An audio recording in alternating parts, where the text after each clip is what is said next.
और लगातार इस बच्ची को बचाने के लिए यदि मुहिम छेड़ी गई होती सोशल मीडिया से लेकर हर लोगों के आवाज़ में होता, तो क्या ये बच्ची आपको लगता है कि इतने दिनों में बच्ची ऊपर ना होती? तो सिर्फ हम गाली दें प्रशासन को, प्रशासन तो निकम्मा हो ही चुकी है। उससे कोई बच्ची से देखिए नेताओं को लगता है कि ये जो लोग हैं, ऐसे लोग सियासत का हिस्सा है। दोस्तों अभी हम मुख्तियारपुर में हैं और उसी घर पर हैं जहां पर अंजलि बेटी की मां है और यहां पर अभी पप्पू यादव जी आए हुए थे आश्वासन देने के लिए और उनका कुछ कहना भी था जो हम सहयोग करेंगे और वहां पे वो बैठे हुए हैं। तो चलिए हम उनसे बात करते हैं जो उनका क्या कहना है। क्या ये लापरवाही है या फिर किसकी कमी के कारण ये सब हो रही है, सारी बात उन्हीं से करते हैं। एक तो देश ही बेटी के मामले में गंभीर नहीं है। 3 महीने से एक तरफ बलात्कार, वर्ल्ड का सबसे बड़ा गोल्ड मेडलिस्ट, गोल्ड जीतने वाली और भारत को दुनिया का नंबर 1 बनाने वाली बेटी अपने न्याय के लिए भीख मांग रहा हो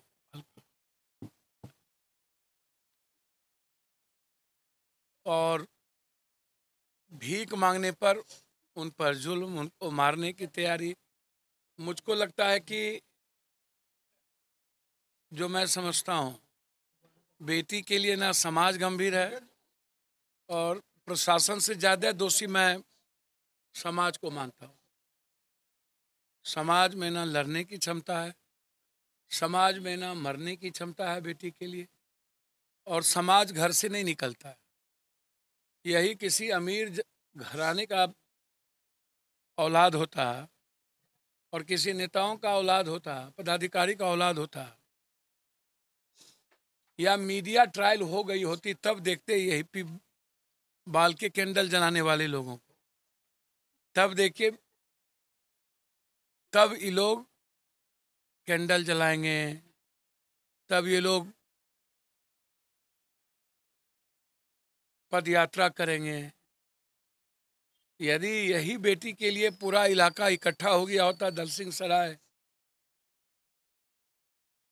के अनुमंडल पदाधिकारी के सामने और लगातार इस बच्ची को बचाने के लिए यदि मुहिम छेड़ी गई होती सोशल मीडिया से लेकर हर लोगों के आवाज़ में होता, तो क्या ये बच्ची आपको लगता है कि इतने दिनों में बच्ची ऊपर ना होती? तो सिर्फ हम गाली दें प्रशासन को, प्रशासन तो निकम्मा हो ही चुकी है। उससे कोई बच्ची से देखिए नेताओं को लगता है कि ये जो लोग हैं, ऐसे लोग सियासत का हिस्सा है ही नहीं, इनके वोट का कोई वजूद है ही नहीं, क्योंकि समाज इतना न विभक्त है जाति धर्म मजहब में, इतना न जहर हो चुका है आज के यूथ। कोरेक्स, ड्रग्स, एस्मैक्स, व्हाइटनर, सोल्यूशन, पॉर्न, ऐसी चीज़ों में भर दिन पॉर्न देखना, सोल्यूशन लेना, व्हाइटनर लेना, कोरेक्स लेना। क्या मतलब किसी की बहन गई और किसी की बेटी गई, बस पड़ोसी के घर में आग लगी है, इतना ही काफ़ी है। महिलाएं थोड़े दिन रो लेगी, युवा अपने जिंदगी में मस्त रहता है। और मुझको समझ में नहीं आता है जितनी घटना घटित होती है यह गरीब की बची ही क्यों होती है। मैंने जितने बलात्कार की घटना देखे, जितनी ऐसी घटनाएं मैंने देखी, या तो मिडिल क्लास 99%, या तो गरीब, या तो दलित वर्ग से होता है। गरीब, दलित और मिडिल क्लास के नीचे, ताकि ऐसे जब कोई घटना घटित हो तो कोई प्रखर आवाज ना निकल सके। और मैंने घटना के बाद न्याय भी नहीं देखा आज तक, एसपीडी ट्रायल भी नहीं देखा है, क्योंकि थानेदार महोदय से लेकर डीएसपी ऊपर तक उनको शराब बिचवाने से, गांजा खोरेक्स बिचवाने से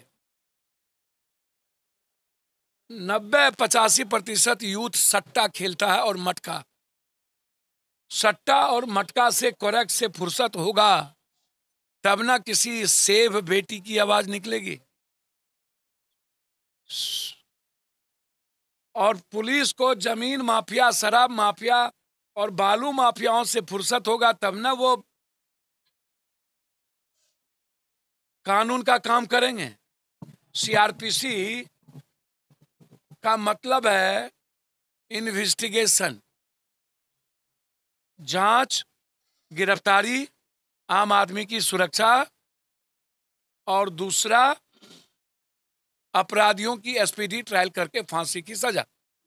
लेकिन 3 महीने में कोर्ट से बेल, जेल गए तो धमकी, निकले तो बड़का अपराधी इंटरनेशनल, और स्वजातीय अपराधियों का हीरो बना देता है। तो मेरी जाति है, मुझको नहीं पता ये कौन जाति है, लड़का कौन जात है। लड़का जिस जात का होगा वो जात चुप होगा। अब लड़की किस जात की है मुझको नहीं पता। मैं 95% केस में यही देखा हूं। पहले फोन से पूछेगा बेटी किस जात की है जी, और लड़का कौन जात का है जो बलात्कार किया है। जिस जात का लड़का है वो चुप, जिस जात की बेटी है वो थोड़ा सा हल्का हल्का हुकुर हुकुर करेंगे, और 2 दिन के बाद दरवाजा सुन। कोई पूछने वाला नहीं होगा इस घर में। हमको तो परसों रात में जानकारी मिली, इसके पहले किसी ने हमको जानकारी दिया नहीं। मुजफ्फरपुर में भी बलात्कार की घटना एक नारायण दादरपुर में हुई, और जिसमें मुन्ना शुक्ला जी, दिनेश सिंह जी के बारे में कहा जा रहा है वो लोग पैरवी कर रहे हैं। बलात्कारी के पूर्व वार्ड काउंसलर थे, और उस बच्ची का न्याय अभी तक नहीं मिला। जो मुझसे लगता है कि कल मुझे वहां जाना पड़ेगा। अच्छा, यहाँ के बारे में एक प्रश्न करना चाहते हैं। जैसे 1 महीना इस बच्ची को गायब हुए हो गया है, अगर प्रशासन चाहती तो क्या एसटीएफ गठन करके ऊपर कर सकती है? पहले मैं बता दूं ना, प्रशासन देख रहा है, समाज चुप है। नागा अर्जुन ने कहा था जब जनता की आवाज गूंगी हो जाए तो समझना संसद और विधानसभा बहरी हो गई, अंधी हो गई। जब सड़क सुनी हो जाए तो समझना अब आम आदमी को न्याय नहीं मिलेगा। तो कौन संघर्ष करता है, किसको मतलब है, जस्टिस से किसको लेना देना है। हर दिन नारी खोखी का क्या खेल होता है मैं आपको क्या बताऊं गांव में।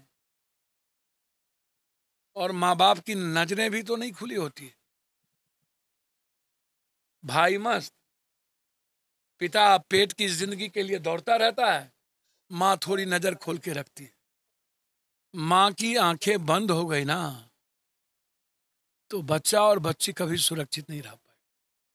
सिर्फ माँ हिफाजत कर सकती है, सिर्फ माँ, सिर्फ माँ, ना पिता ना भाई। माँ की आंखें समझ जाती है कि किसी दुश्मन की निगाहें मेरे बच्चे और बच्ची की तरफ। सिर्फ माँ ही समझ सकती है। सोसाइटी में किसी को ये दर्द नहीं हो सकता। मैं समझ सकता हूं कि इस माँ को क्या पीड़ा होती होगी 1 महीना से उस बच्ची का नहीं होना। इसके मन में क्या क्या उठता होगा कि इसकी बच्ची कहाँ होगी, किस हाल में होगी, और क्या परिस्थितियां होगी। कभी एक छोटी बेटी को आप सोचिएगा, माँ बाप और अपनों से दूर 1 महीना, क्या वो जिंदा होगी? जिंदा होगी तो क्या वो सुरक्षित होगी? क्या वो बच्ची जीने के लायक होगी? क्या उस बच्ची को लेके यह परिवार जी पाएगा? ये परिवार तो जीते जी मर गया। वो बच्ची तो मौत हो चुकी, माँ तो घुट घुट के नहीं जी पाएगी। इसीलिए मैंने एसपी डीएसपी से बातचीत की है। अभी रोसड़ा जा रहे हैं जहां पर बच्ची की सीधा गोली मार दी गई। मुझको समझ में नहीं आता, गोली मार दिया गया। एक तरफा प्यार, एक तरफा पागलपन और दुश्मनी, बच्ची का प्रतिकार, और कुछ नहीं होना। बस गिरफ्तार एक लड़का हो जाना। मैं वहां भी जा रहा हूं और मैं उम्मीद करूंगा इस केस में एसपी ने कहा कि सर मैं एसआईटी गठन कर दिया हूं और मैं उसमें पर्सनली लगा हुआ हूं। मैं उम्मीद करता हूं कि अविलंब इस परिवार को न्याय मिलेगा और उस बच्ची जो यदि जिंदा होगी तो उसको हर दिन की मौत से बचाया जा सके। भगवान करे कि हमारी बच्ची सुरक्षित हो और इस घर को वो बच्ची सही सलामत वापस मिले। मैं प्रे ही कर सकता हूँ।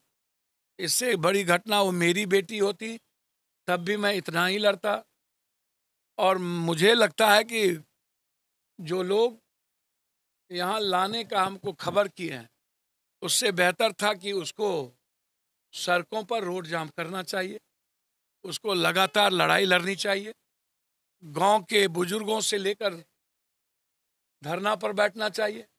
यदि अभी तक यहाँ के नेता और बुजुर्गों ने यह जिम्मेदारी नहीं निभाई है तो मैं इतना ही कहूँगा कि चुल्लू भर पानी में डूब के मर जाना चाहिए इस समाज को, जिसने अभी तक लड़ने की हिम्मत नहीं दिखाई। मैं मुख्यमंत्री से बात करूंगा, मैं डीजीपी से बात करूंगा और हर दिन इस केस की मॉनिटरिंग करूंगा। जब तक बच्ची नहीं मिलेगी तब तक मेरा प्रयास हर दिन होगा कि मैं इस केस को खुद देखूं और बच्ची को सही सलामत वापस करूं। कहा जाता है बेटी बचाओ बेटी पढ़ाओ, लेकिन क्या बेटियां अपने घर में ही सुरक्षित है? बेटी का भी सम्मान इस देश ने दिया है। कभी विधवा बेटी, बांझ बेटी, दहेज में मरेगी बेटी,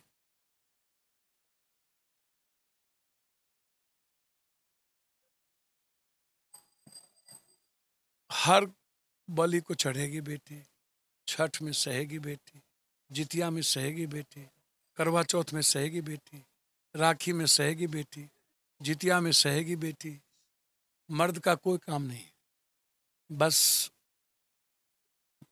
बेटी का हमेशा से एक्सप्लॉयटेशन हुआ है। तरकारी में नमक ना दो तब गाली, हल्दी कम पड़े तब गाली। मैंने इस देश में अहिल्या, कुशल्या, सीता की अग्नि परीक्षा भी पति के द्वारा देख लिया है।